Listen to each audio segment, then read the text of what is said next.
Hello students, welcome to my channel. आज से जो है हम 12th क्लास की साइकोलॉजी जो है वो स्टार्ट कर रहे हैं। आज जो है हम इसका चैप्टर नंबर 1 पढ़ेंगे। चैप्टर का क्या नाम है? Variations in psychological attributes. क्या? Variations in psychological attributes.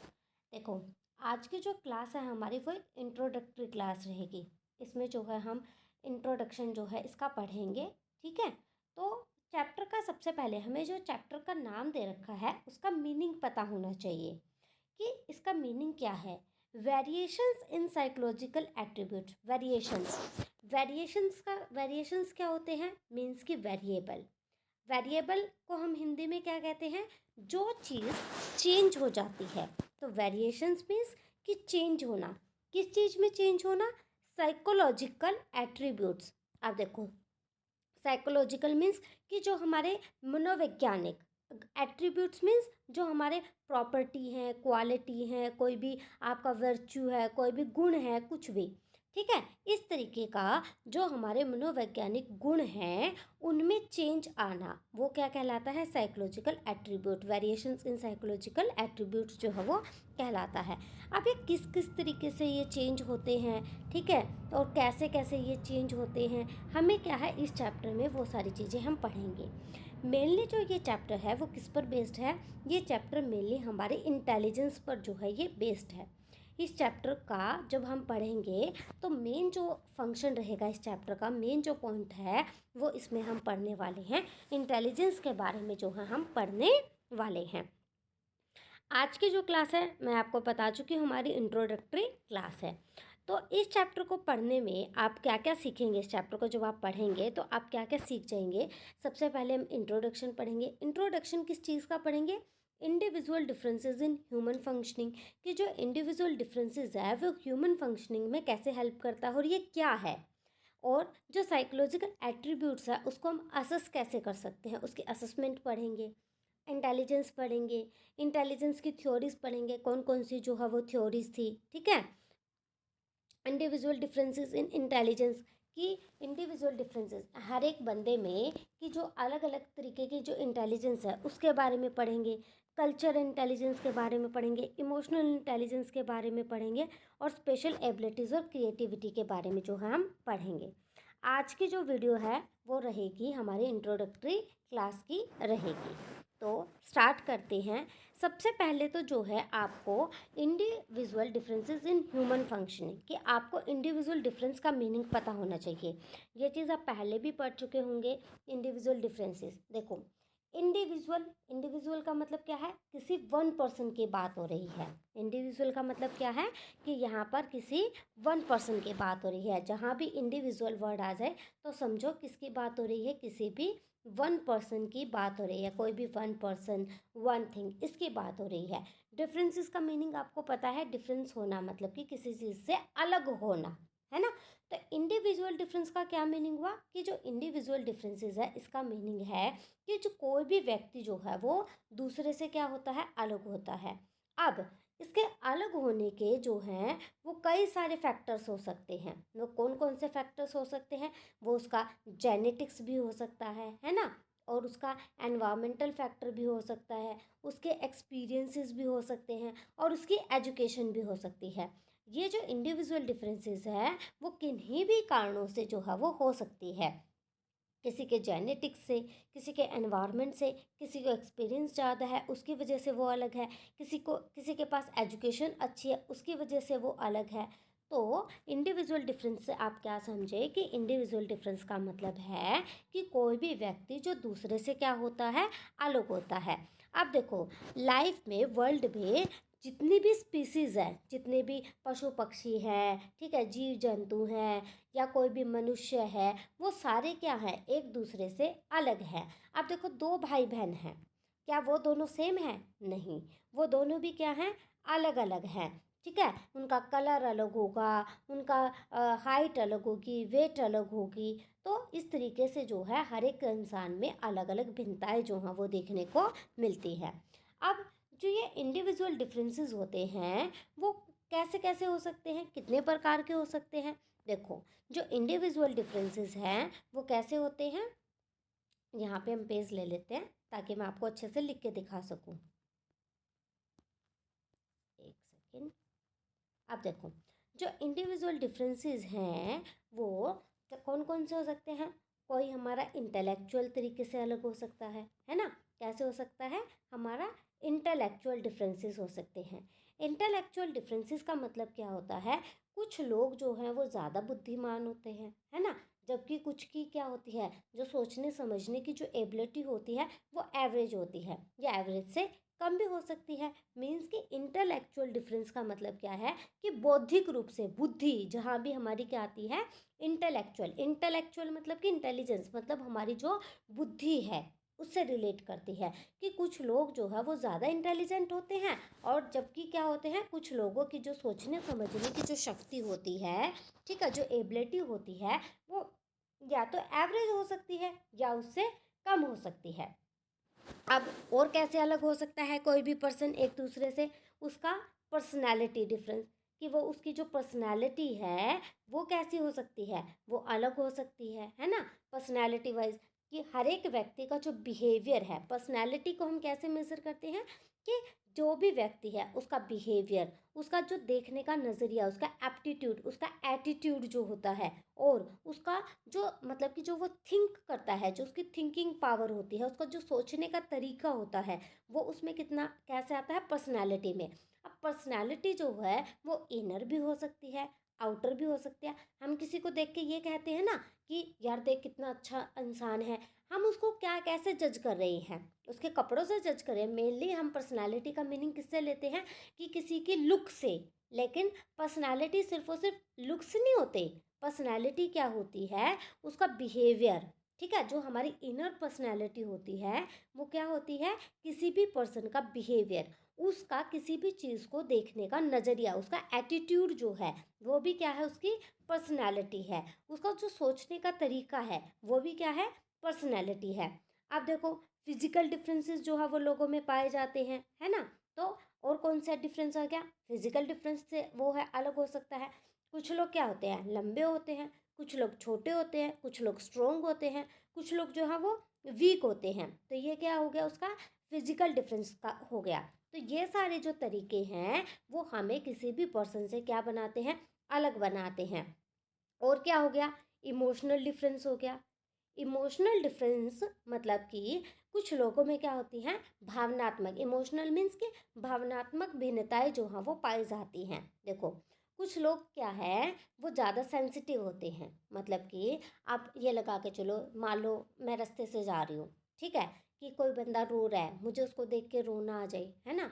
अब कोई बंदा, मान लो किसी के घर में किसी की डेथ वेथ हो जाती है, तो हमें उसके प्रति क्या आती है, सहानुभूति आती है ना। और कुछ लोग क्या होते हैं, उस चीज़ को बहुत ही पॉजिटिवली हैंडल करते हैं, यार चलो कोई नहीं, है ना। मान लो कोई बच्चा है वो फेल हो जाता है, तो उसका इमोशनल इंटेलिजेंस क्या है, कोई बच्चा तो क्या करेगा, जाके रोने लग जाएगा, कोई बच्चा उस चीज़ को क्या करेगा, पॉजिटिवली लेगा, कोई बात नहीं, अब हम आगे जो है और मेहनत करेंगे। तो वो क्या है, उसकी इमोशनल डिफरेंस जो है उसका कहलाता है। अब इंटरेस्ट के तरीके से भी बच्चा अलग हो सकता है, कि उसका इंटरेस्ट, उसका जो है सोचने का तरीका, उसका एटीट्यूड जो है वो भी क्या हो सकता है, उस तरीके से भी अलग हो सकता है। हर किसी की जो पसंद नापसंद, किसी की भी जो इंटरेस्ट है, किसी का सोचने का जो नज़रिया है, वो सबका क्या होता है, अलग अलग होता है ना। तो हमने क्या देखा कि जो इंडिविजुअल डिफरेंसेस है वो किन किन टाइप से हो सकता है, कौन कौन से टाइप से हो सकता है। वो उसका इंडिविजुअल डिफरेंस भी हो सकता है ना, इंडिविजुअल डिफरेंस, सॉरी मैं बता ही रही हूँ। वो उसका इंटेलेक्चुअल डिफरेंस भी हो सकता है, वो पर्सनालिटी उसका डिफरेंस भी हो सकता है, फिजिकली डिफरेंस भी पाया जा सकता है, इमोशनल डिफरेंस भी पाया जा सकता है, और उसका इंटरेस्ट एंड एटीट्यूड डिफरेंस भी उसमें पाया जा सकता है। मैंने बताया था आपको कि जो इंडिविजुअल डिफरेंस है वो किन किन रीज़न से होता है। वो हमारे हेरिडिटी से, मतलब कि देखो, अब एक वर्ड है हेरिडिटी, ठीक है, आप इसको जो है हेरिडिटी भी कह सकते हो, इसको जो है आप जेनेटिक्स भी आप कह सकते हो, इसको जो है आप इसको जीन्स भी कह सकते हो, कि जो जीन्स हैं हर एक किसी के अलग अलग होते हैं। देखो, हेरिडिटी को हिंदी में कहते हैं आनुवंशिकता। अब हेरिडिटी का मतलब क्या होता है, कि हमें अपने मम्मी पापा से जो है कुछ गुण मिलते हैं, ठीक है। तो अपने मम्मी पापा से मान लो किसी के पापा लंबे हैं तो कोई बच्चा जो है लंबा है, किसी की मम्मी छोटी है तो बच्चा छोटा है, किसी के पापा ज़्यादा मम्मी ज़्यादा इंटेलिजेंट है तो वो बच्चा ज़्यादा इंटेलिजेंट है कि जो चीज़ें हमें अपने पेरेंट्स से मिल रही हैं वो हमारी क्या कहलाती है, हेरिडिटी कहलाती है। ठीक है, जो गुण, जो वर्च्यूज़ होते हैं, जो प्रॉपर्टीज़ होते हैं, जो क्वालिटीज़ होती हैं, वो क्वालिटीज़ जो हमें हमारे पेरेंट्स से मिलती है वो हमारी क्या कहलाती है, हेरिडिटी कहलाती है। उसको आप जेनेटिक्स भी कह सकते हैं, उसको हम जीन्स भी कह सकते हैं कि जो जीन्स हमें हमारे पेरेंट्स से मिलते हैं। ठीक है, तो उनकी वजह से भी क्या होते हैं, हम दूसरे पर्सन से अलग होते हैं। मान लीजिए कि मेरे मम्मी पापा जो हैं वो इंटेलिजेंट हैं, एजुकेटेड है तो मैं भी क्या हूँ, उन्हीं की तरह इंटेलिजेंट हूँ, एजुकेटेड हूँ। अब सेकंड फैक्टर आता है हमारा एनवायरनमेंट। अब मान लीजिए कि जो एनवायरनमेंट है वो भी क्या बनाता है, एक दूसरे से अलग बनाता है। अब एक घर में जो है दो बच्चे हैं, ठीक है, मम्मी पापा जो हैं वो इंटेलिजेंट है, लेकिन बच्चे का जो एनवायरनमेंट है वो उसको ऐसा नहीं मिला कि वो इंटेलिजेंट बन सके। उसको बहुत ही बैड एनवायरनमेंट मिला जिसकी वजह से ना तो वो पढ़ पाया, तो उसकी वजह से भी क्या बना, वो अलग हो गया, है ना। अब एनवायरनमेंट मतलब कि जो हमारा एनवायरनमेंट है वो क्या होता है, वो किसको हम एनवायरनमेंट कहते हैं, एनवायरनमेंट होता है हमारी फैमिली। ठीक है, हम अपनी फैमिली से चीज़ें सीखते हैं, हम अपने सोसाइटी से जो चीज़ें सीखते हैं वो भी हमारे किस में आते हैं, एनवायरनमेंट में। हम अपने स्कूल से जो चीज़ें सीखते हैं वो भी हमारे एनवायरनमेंट में आता है, या हमारे आसपास की जो सिचुएशंस है उनसे जो चीज़ें हम सीखते हैं वो भी हमारा क्या कहलाता है, एनवायरनमेंट कहलाता है। अब जो एजुकेशन और जो लर्निंग है वो भी क्या करती है, हेल्प करती है ना, वो भी हमें एक दूसरे से अलग बनाती है। अब मान लीजिए किसी के पास अच्छी नॉलेज है तो क्या होएगा, उसकी जो वो नॉलेज है वो एक्सपीरियंस भी तो होएगा ना, तो वो भी क्या करेगी, एक दूसरे को अलग बनाएगी। कल्चरल एंड सोशल फैक्टर जो है वो पाए जाते हैं। अब देखो, कल्चरल एंड जो सोशल फैक्टर है इनसे इंडिविजुअल डिफरेंसेस कैसे बनेंगे। अब देखो, मान लीजिए आप कहाँ रहते हो, आप रहते हो हरियाणा में, ठीक है, एक पर्सन है वो कहाँ का है, वो है तमिल का। अब हरियाणा की जो संस्कृति है वो क्या है, घाघरा पहनना, दूध और दही खाना, है ना, ये सारी चीज़ें। तमिल में जो है अलग संस्कृति है, अलग कल्चर को फॉलो किया जाता है, तो हम क्या हो गए, उनसे अलग हो गए। लाइक अब पंजाब ले लो, अब पंजाब हरियाणा वालों का अलग से खाना पीना है, पंजाब वालों का अलग से खाना पीना है ना। आप लाइक दिल्ली ले लो, दिल्ली वालों का अलग से खाना पीना है। तो हमारा जो कल्चरल है वो भी क्या बनाता है, हमें एक दूसरे से अलग बनाता है। जो इसका फिफ्थ फैक्टर है वो क्या है, biological factor, biological and physiological factor. जैसे कि बायोलॉजिकल और फिजियोलॉजिकल फैक्टर में हमारा क्या आ जाता है, देखो मैं लिख देती हूँ ताकि आपको इजी रहे। ये चीज़ें ना मैं आपको बाद में लिख के भी दूंगी, ठीक है, अभी तो जो है मैं आपको समझा रही हूँ, बाद में जो है मैं आपको ये सारी चीज़ें लिख के भी दूंगी, तो आप वहाँ से PDF आप डाउनलोड कर लीजिएगा, तो वहाँ से आपको ये सारी चीज़ें लिखी हुई भी मिल जाएंगी। फिजिकल फैक्टर, अब देखो इनसे कैसे एक दूसरे से भिन्न होते हैं लोग, कैसे डिफरेंस होते हैं। देखो, जो हमारा जो फिजिक है, मीन्स कि जो हमारे शरीर की बनावट है वो भी एक दूसरे से अलग होती है, हार्मोन्स जो है एक दूसरे से अलग होते हैं, जो हमारे न्यूट्रिशन है वो भी क्या है, हमारी एक दूसरे से अलग होती है। तो इंडिविजुअल डिफरेंस, आई होप आपको समझ आया होगा कि इंडिविजुअल डिफरेंस क्या है, कि individual differences refers to distinctiveness and variations among people, characteristics and behavior pattern। कि इंडिविजुअल डिफरेंस वो है कि जिसमें कोई भी इंडिविजुअल एक दूसरे से कैसे उसकी करेक्टरिस्टिक्स की वजह से और उसके बिहेवियर पैटर्न की वजह से क्या होता है, वो अलग होता है। ठीक है, आपको समझ आया। चलो अब देखते हैं हम सिचुएशनिज्म। अब नेक्स्ट टर्म हमें दे रखी है कि सिचुएशनिज्म, कि जो ये सिचुएशनिज्म है ये क्या है, इसका मीनिंग समझना हमारे लिए बहुत ज़्यादा ज़रूरी है। सिचुएशनिज्म को हिंदी में हम कहते हैं परिस्थितिवाद, क्योंकि भाई देखो मेरे पास बच्चे इंग्लिश मीडियम के भी हैं और हिंदी मीडियम के भी हैं, तो मुझे दोनों तरीके से समझाना है। तो सिचुएशनिज्म का मतलब क्या होता है कि परिस्थितिवाद। अब क्या होता है, ये सिचुएशनिज्म क्या कहता है कि जो कोई भी पर्सन है उसका जो बिहेवियर है या उसकी पर्सनालिटी जो है वो उसकी सिचुएशन पर जो है वो डिपेंड करता है। क्या कह रहा है, सिचुएशनिज्म का मतलब क्या कह है कि कोई भी जो पर्सन है, ठीक है, उसका जो बिहेवियर है, ठीक है, उसका क्या है बिहेवियर, वो किस पर डिपेंड करेगा। कोई भी पर्सन का जो बिहेवियर है वो डिपेंड करेगा उसकी सिचुएशन पर। कि सिचुएशनिज्म कहता है कि ये एक साइकोलॉजिकल थ्योरी है जो ये कहती है कि कोई भी पर्सन जो है उसकी पर्सनालिटी उसकी सिचुएशन पर जो है वो डिपेंड करती है।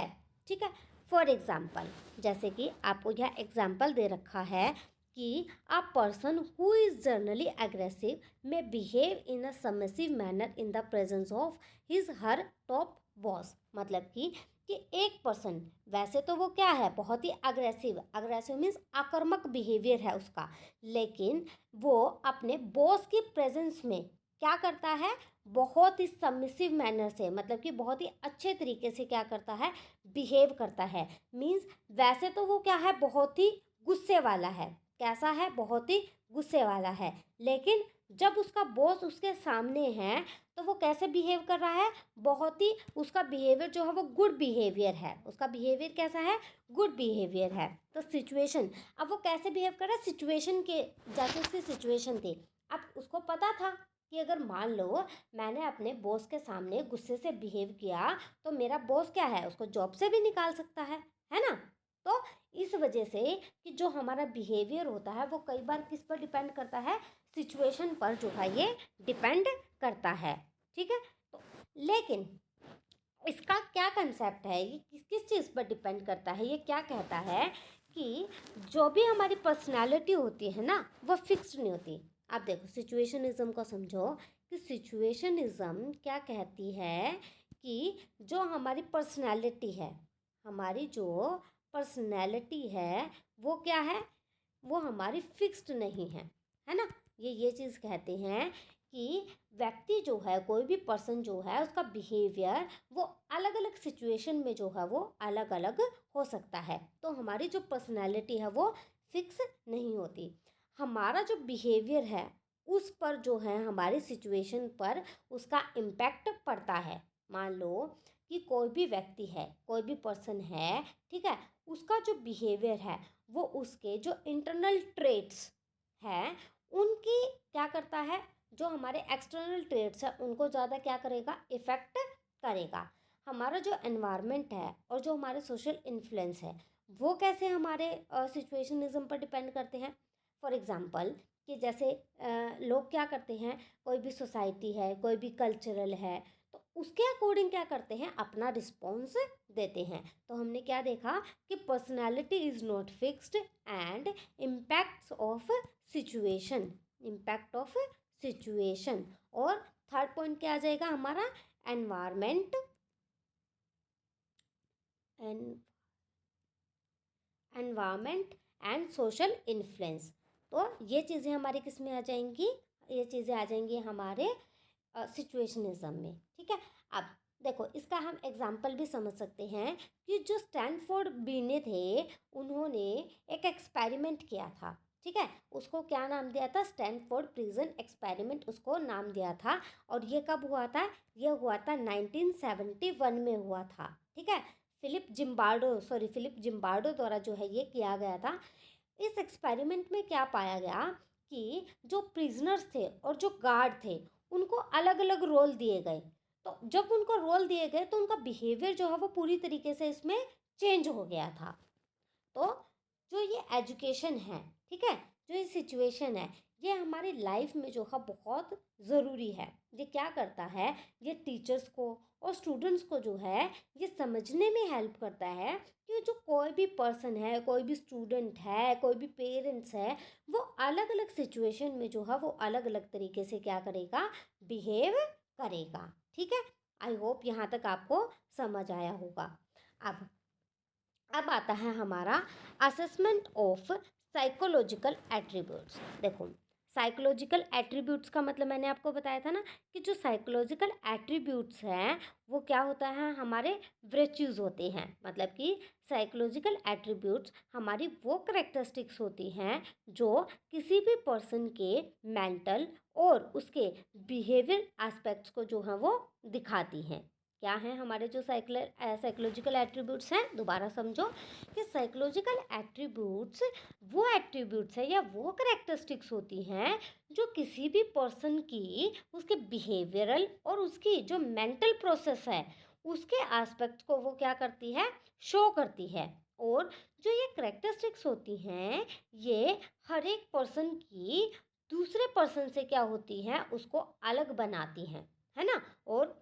और क्या करती हैं, ये उनके सोचने की, उनके उनके फील करने की, उनके बिहेव करने के जो तरीके हैं उनको क्या करती है, इफ़ेक्ट करती है। देखो यहाँ पर दे रखा है आपकी बुक में, क्या दे रखा है कि जो साइकोलॉजिकल एट्रीब्यूट्स हैं वो किस चीज़ को इन्वॉल्व करती हैं। Psychological attributes are involve very simple phenomenal like in time taken to react to a stimulus. Stimulus क्या होता है, स्टिमुलाई, कोई भी आपको स्टिमुलस दे दिया जाता है उसके प्रति आपका क्या है, रिस्पॉन्स होना। मान लो मैं आपको क्या कर रही हूँ, एक क्वेश्चन के रूप में आपको स्टिमुलस दे रही हूँ तो आप उसके लिए क्या रिएक्ट कर रहे हो, कोई भी सिचुएशन दे रही हूँ, ठीक है। For example reaction of time and also in highly global concept like उसकी हैप्पीनेस।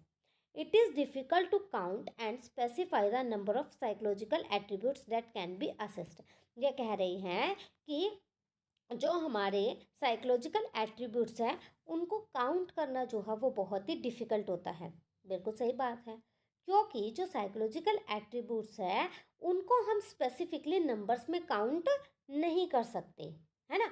अब देखो साइकोलॉजिकल एट्रीब्यूट्स मैंने आपको बताया था ना, जो आपके वर्च्यूज़ हैं, ठीक है। कोई भी आपके अंदर कोई भी क्वालिटी है, कोई भी प्रॉपर्टी है किसी भी चीज़ की, क्या आप उसको नंबर में काउंट कर सकते हो। अब मैं आपको बता सकती हूँ कि आप कितने अच्छे हैं कितने बुरे हैं, है ना। तो वो चीज़ हम जो नंबर में काउंट नहीं कर सकते, ये चीज़ कह रहे हैं कि जो साइकोलॉजिकल एट्रीब्यूट्स हैं इनको हम नंबर्स में काउंट नहीं कर सकते, बट हम इनको असेस कर सकते हैं। असेस करना मीन्स चेक करना, है ना।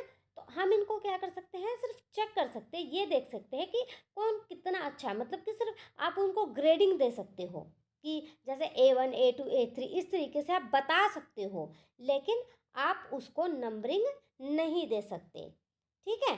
तो मैंने आपको बताया था। अब जो साइकोलॉजिकल एट्रीब्यूट्स होते हैं वो कौन कौन से हो सकते हैं। देखो पहले आप ये देखो कि जो साइकोलॉजिकल एट्रीब्यूट्स हैं वो कौन कौन से होते हैं। हमारी इंटेलिजेंस हमारा साइकोलॉजिकल एट्रीब्यूट्स होती है ना। तो हमारी पर्सनालिटी हमारा साइकोलॉजिकल एट्रीब्यूट्स है। एप्टीट्यूड, कोई भी हमारा एटीट्यूड है, हमारा इंटरेस्ट है, हमारे वैल्यूज़ हैं, हमारे इमोशनल इंटेलिजेंस है, ये सारे क्या होते हैं, हमारे साइकोलॉजिकल एट्रीब्यूट्स जो है वो कहलाते हैं।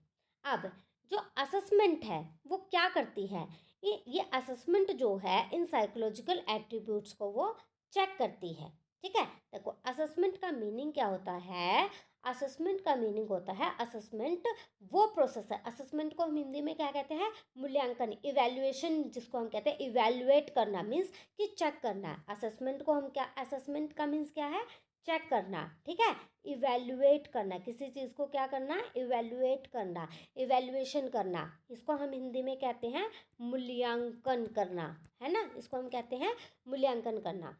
तो मूल्यांकन या असेसमेंट वो एक प्रोसेस है जिसमें क्या करते हैं, किसी भी पर्सन की उसकी एबिलिटी को, उसकी नॉलेज को, उसके स्किल्स को, ठीक है, उसकी पर्सनैलिटी को, उसके बिहेवियर को क्या किया जाता है, इवैल्यूएट किया जाता है।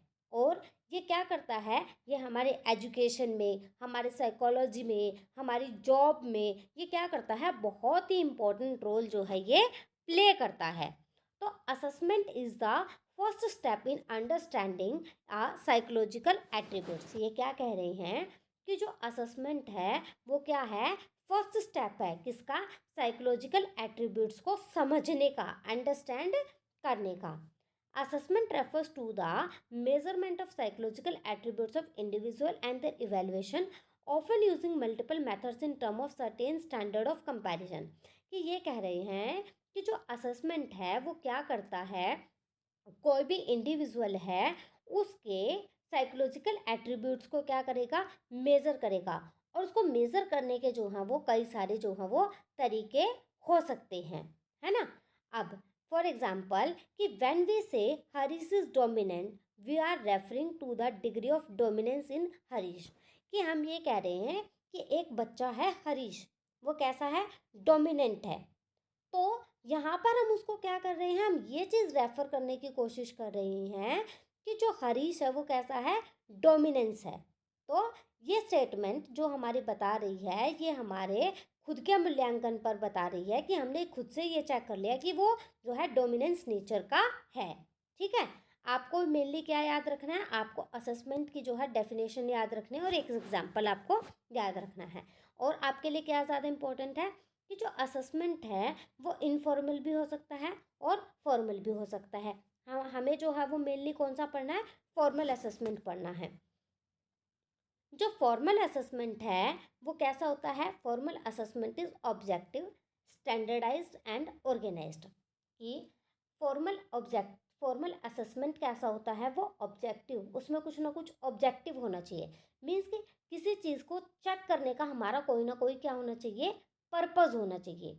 जब हम किसी चीज़ को असेस कर रहे हैं तो उस चीज़ को असेस करने के लिए हमारे पास जो है कुछ ना कुछ क्या होना चाहिए, पर्पज़ होना चाहिए। कोई ना कोई हमारा जो है ऑब्जेक्टिव या हमारा कोई ना कोई उस चीज़ को करने का गोल होना चाहिए। और स्टैंडर्डाइज्ड होना चाहिए। स्टैंडर्डाइज्ड का मीनिंग होता है कि जो असेसमेंट है उसके कुछ ना कुछ क्या होते हैं, रूल्स होते हैं, कुछ रेगुलेशंस होते हैं, कुछ नॉर्म्स को वो जो है वो फॉलो करता है। कि जो क्योंकि जो इनफॉर्मल असेसमेंट है उसमें ना तो कोई ऑब्जेक्टिव होता, ना उसके नॉर्म्स होते हैं, स्टैंडर्डाइज्ड भी नहीं होता वो। और जो फॉर्मल असेसमेंट है वो कैसा होता है, ऑर्गेनाइज्ड तरीके से होता है। ऑर्गेनाइज्ड तरीके का मतलब कि स्टेप बाय स्टेप जो है वो किया जाता है।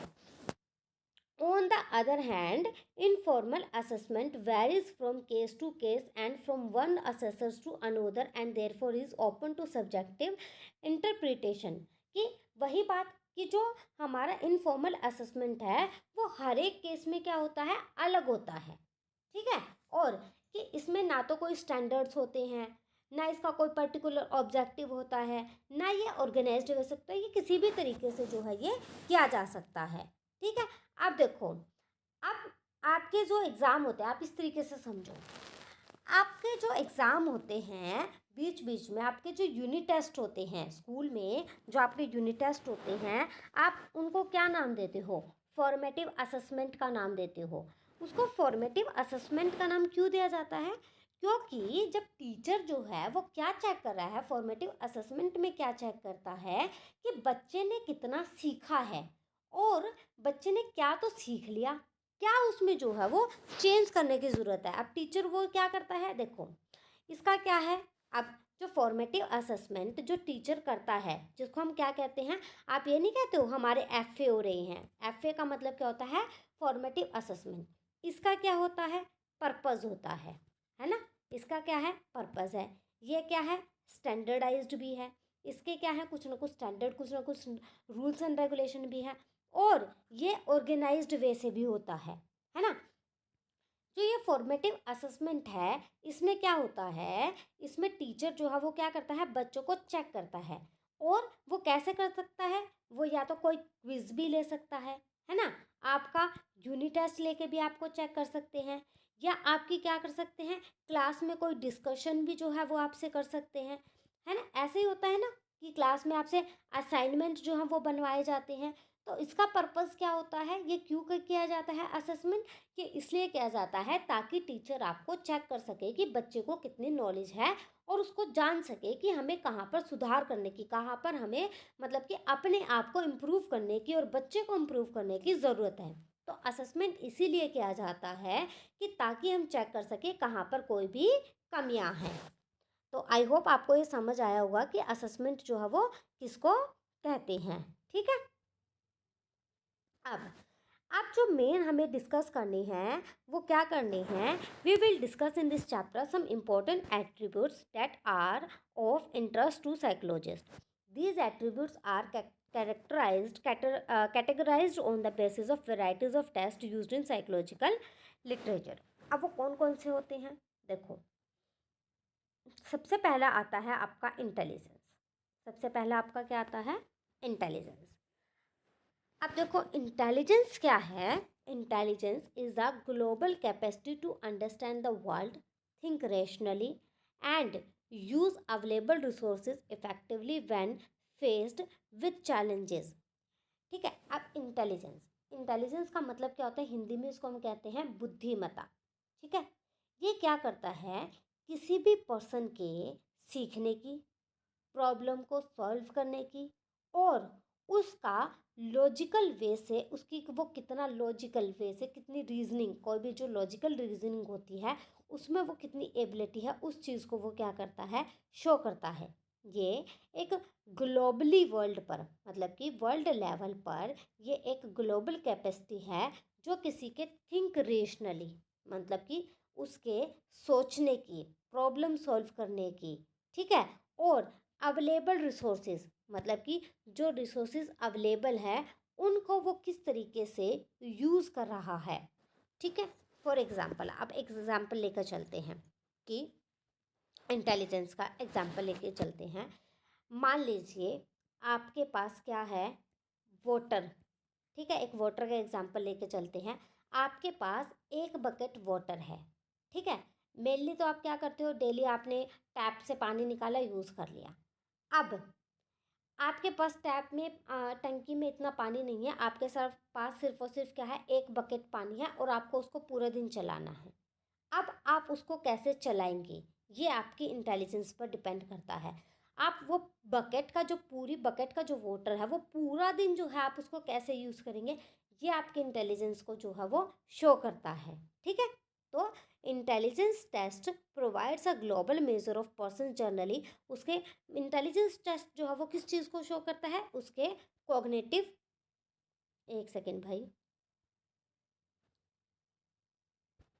इंटेलिजेंस टेस्ट जो है वो किस चीज़ को शो करता है? उसके कॉग्निटिव कंपिटेंस को शो करता है ना। Generally students having low intelligence are not likely to do so well in school related examination, but their success in life is not associated only with their intelligence test score. देखो, एक और example लेकर चलते हैं कि जो हमारी intelligence है वो कम भी हो सकती है, ज़्यादा भी हो सकती है। यहाँ पर इनका कहने का मतलब ये है कि मान लीजिए एक स्कूल में जो बच्चा है, एक बच्चा वो क्या है? टॉपर बच्चा है। ठीक है। उसके हर बार जो है वो क्लास में जो है वो फर्स्ट आता है। अब वो ज़रूरी नहीं है कि वो अपनी लाइफ में भी उतना ही सक्सेस हो। अब एक बच्चा जो है ऐसा है जो बैक बेंचर है, जिसके बहुत ही स्कोर जो हैं वो बहुत ही कम आते हैं।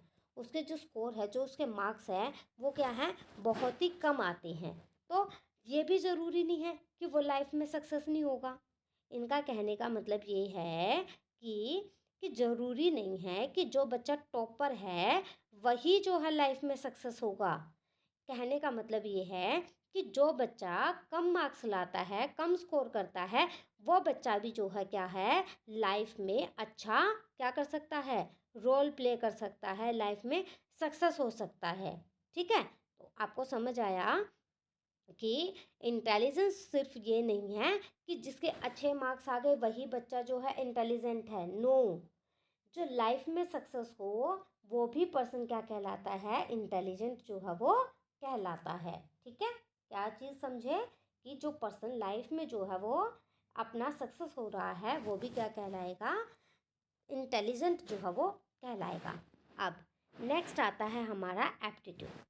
जो एप्टीट्यूड है इसका मीनिंग क्या होता है?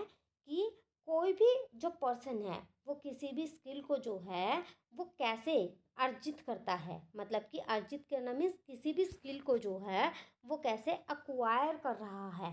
ठीक है। मतलब कि जो हमारा एप्टीट्यूड है, एप्टीट्यूड को हिंदी में हम क्या कहते हैं? अभिक्षमता, हम अभिक्षमता जो है हम कहते हैं।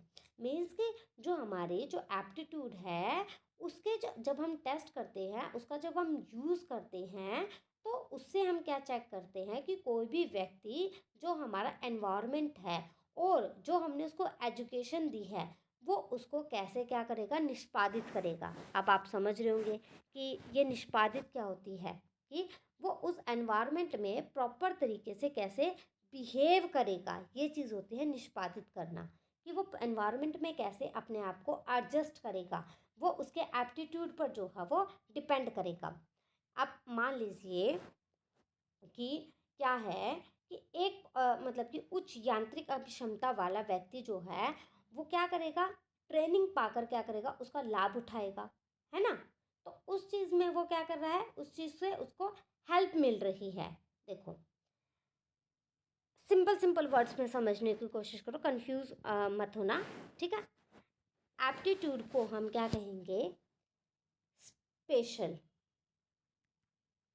कोई भी स्पेशल वर्क करने में, ठीक है, कोई भी स्पेशल वर्क करने में उसकी जो नेचुरल एबिलिटी होती है वो हमारी क्या कहलाती है, एप्टीट्यूड कहलाती है। कोई भी स्पेशल वर्क करने में उसकी जो नेचुरल एबिलिटी होती है वो क्या कहलाती है, उसका एप्टीट्यूड कहलाती है। मीन्स कि कोई बच्चा जो है वो म्यूज़िक अच्छा कर लेता है, किसी बच्चे का जो है वो मैथ्स बहुत अच्छा है, कोई बच्चा जो है वो क्रिकेट बहुत अच्छा खेलता है। तो ये सब क्या है, उसका एप्टीट्यूड है। कोई बच्चा जो है लैंग्वेज बहुत जल्दी सीख लेता है। तो ये हमारा क्या कहलाता है, एप्टीट्यूड जो है ये हमारा कहलाता है, ठीक है। नेक्स्ट आता है हमारा इंटरेस्ट। नेक्स्ट क्या आता है हमारा, इंटरेस्ट। अब इंटरेस्ट क्या होता है, किसी भी पर्सन को कौन कौन से जो वर्क है, कौन कौन से जो कार्य हैं वो करना पसंद है, किस किस चीज़ में वो इंटरेस्ट लेता है, ठीक है। फॉर एग्जाम्पल कि कोई बच्चा साइंस में इंटरेस्ट लेता है ना, किसी बच्चे का कॉमर्स में इंटरेस्ट था, किसी बच्चे का मैथ्स में इंटरेस्ट है, तो सब किसी बच्चे का फैशन में इंटरेस्ट है। तो ये सब क्या है, उसका इंटरेस्ट पर जो है ये चीज़ें उसकी डिपेंड करती है। नेक्स्ट आता है हमारे पास पर्सनैलिटी, है ना।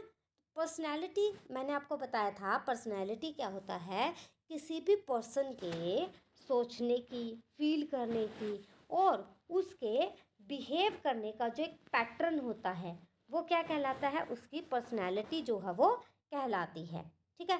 फॉर एग्जाम्पल कि इसके जो है मान लो कोई भी 5 बिग पर्सनैलिटी ट्रेट्स ले लो, लाइक उसका ओपननेस होना, ठीक है, किसी का एक्सट्रोवर्जन होना, है ना। कोई भी जो है बंदा बहुत ज़्यादा कॉन्शियस है किसी चीज़ को लेकर, उसकी इंटरनल पर्सनालिटी जो है वो बहुत अच्छी है, किसी बच्चे की लॉजिकल रीजनिंग जो है वो बहुत अच्छी है। तो ये क्या है, उसकी सब पर्सनालिटी पर डिपेंड करता है ना। तो उसके बाद क्या आते हैं हमारे वैल्यूज़। अब वैल्यूज़ क्या होते हैं, वैल्यूज़ होते हैं हमारे मोरल वैल्यूज़। वैल्यूज़ में हम क्या ले रहे हैं, मोरल वैल्यूज़ को जो हाँ हम इसमें लेकर चलते हैं। जो वैल्यूज़ है ये किस चीज़ को शो करता है कि क्या चीज़ राइट है और क्या चीज़ रोंग है। वैल्यूज़ किस चीज़ को शो कर रहा है कि क्या चीज़ जो है राइट है और क्या चीज़ जो है वो रोंग है। जब पर्सन को इन चीज़ों की नॉलेज हो जाती है तो उसमें क्या आ जाते हैं, मोरल वैल्यूज़ आ जाते हैं। फॉर एग्ज़ाम्पल कि कोई बंदा क्या है वो ऑनेस्ट है, ठीक है, किसी बंदे में क्या है, इक्वालिटी की भावना ज़्यादा है, किसी बंदे में जो है वो एम्पैथी है, किसी में सिंपैथी है। अब देखो, जो ये एम्पैथी और ये सिंपैथी है, ये दोनों अलग अलग चीज़ हैं। ये क्या है, सिंपैथी और एम्पैथी जो है ये अलग अलग चीज़ है। सिंपैथी होता है किसी किसी चीज़ के प्रति सहानुभूति दिखाना। मीन्स कि किसी को कोई दुख हो रहा है, मेरे को देख के उसको लग रहा है कि हाँ उसको दुख हो रहा है, ये है वो है, ये है सिंपैथी। एम्पैथी क्या होता है कि कोई बंदा रो रहा है, मैं भी उसके साथ जाके बैठूँ और उससे पूछूँ क्या हुआ और उसके दुख को सुन के मैं भी रोने लग जाऊँ, मैं भी सेम चीज़ फील करूँ। तो वो होता है उस चीज़ के लिए हमारी एम्पैथी जो है वो उस चीज़ के लिए एम्पैथी कहलाती है, ठीक है। अब क्या आते हैं हमारे असेसमेंट के मेथड्स आते हैं कि जो असेसमेंट है उसको हम कैसे मेज़र कर सकते हैं, कैसे हम उसको चेक कर सकते हैं। तो देखो, जो असेसमेंट मेथड है आपने 11th क्लास में भी आपको पढ़ा होगा, ठीक है। तो आपको उन्हीं को बस रिकॉल करना है, उन्हीं को ध्यान में रख के आपको यहाँ पर पढ़ना है। तो असेसमेंट मेथड कौन कौन से थे हमारे, साइकोलॉजिकल टेस्ट थे, हैं, हमारा इंटरव्यू था, केस स्टडी और ऑब्जर्वेशन और सेल्फ रिपोर्ट। अब देखो, जो साइकोलॉजिकल टेस्ट होते हैं वो कौन से टेस्ट होते हैं, असेसमेंट में जो हमारे साइकोलॉजिकल टेस्ट हैं वो कौन से टेस्ट होते हैं? ये एक ऑब्जेक्टिव और स्टैंडर्डाइज्ड मेज़र होते हैं जो किसी के इंडिविजुअल मेंटल और उसके बिहेवियर कैरेक्टरिस्टिक्स को क्या करते हैं? चेक करते हैं। और जो ऑब्जेक्टिव टेस्ट होते हैं ये क्या करते हैं? हमारी हर अलग अलग डायमेंशंस को जो है वो चेक करते हैं। फॉर एग्जांपल हमारे इंटेलिजेंस को चेक करते हैं, हमारे एप्टीट्यूड को जो है वो चेक करते हैं। ये टेस्ट जो है बहुत ही वाइडली होते हैं, वाइड वे से जो है हम इनको चेक कर सकते हैं। इसका जो पर्पस होता है, इसमें किस किस चीज़ को यूज़ किया जाता है? डायग्नोसिस को, ठीक है, इसमें गाइडेंस का यूज़ किया जाता है, पर्सनल सिलेक्शन का यूज़ किया जाता है, प्लेसमेंट्स का यूज़, ट्रेनिंग जो है वो दी जाती है इसमें, इन टेस्ट में। और जो ऑब्जेक्टिव टेस्ट होते हैं जो साइकोलॉजिस्ट जो करते हैं उनका जो मेन ऑब्जेक्टिव होता है वो क्या करते हैं? वो स्पेशली असेसमेंट करते हैं, ठीक है। इन सब चीज़ों के बारे में जो हम सेकंड चैप्टर में पढ़ेंगे, डिटेल में जो है हम इनको सेकंड में पढ़ेंगे। अब इंटरव्यू, जो इंटरव्यू है वो क्या है? वो वन टू वन भी हो सकता है ना। ये क्या जो इंटरव्यू है, अब इंटरव्यू में क्या है? हम क्या करते हैं? एक दूसरे से आमने सामने बैठ के जो टेस्ट लिया जाता है वो हमारा क्या कहलाता है? इंटरव्यू कहलाता है। इसमें क्या की जाती है? कोई भी इंफॉर्मेशन को सीख किया जाता है, मीन्स कि किसी पर्सन से इंफॉर्मेशन को निकाला जाता है ना। इंटरव्यू में क्या किया जाता है कि किसी पर्सन से हम क्या कर रहे हैं? उसकी नॉलेज को, उसकी इन्फॉर्मेशन को, जो उसके पास इंफॉर्मेशन है उस चीज़ को हम उससे निकलवा रहे हैं। ये हमारा एक ये भी तरीका होता है। इंटरव्यू से भी हम चेक कर सकते हैं। केस स्टडी, केस स्टडी क्या होता है? केस स्टडी किसी भी चीज़ की क्या है? इन डेप्थ स्टडी जो है वो केस स्टडी कहलाती है। केस स्टडी क्या कहलाती है? किसी भी चीज़ की इन डेप्थ स्टडी जो है वो केस स्टडी कहलाती है।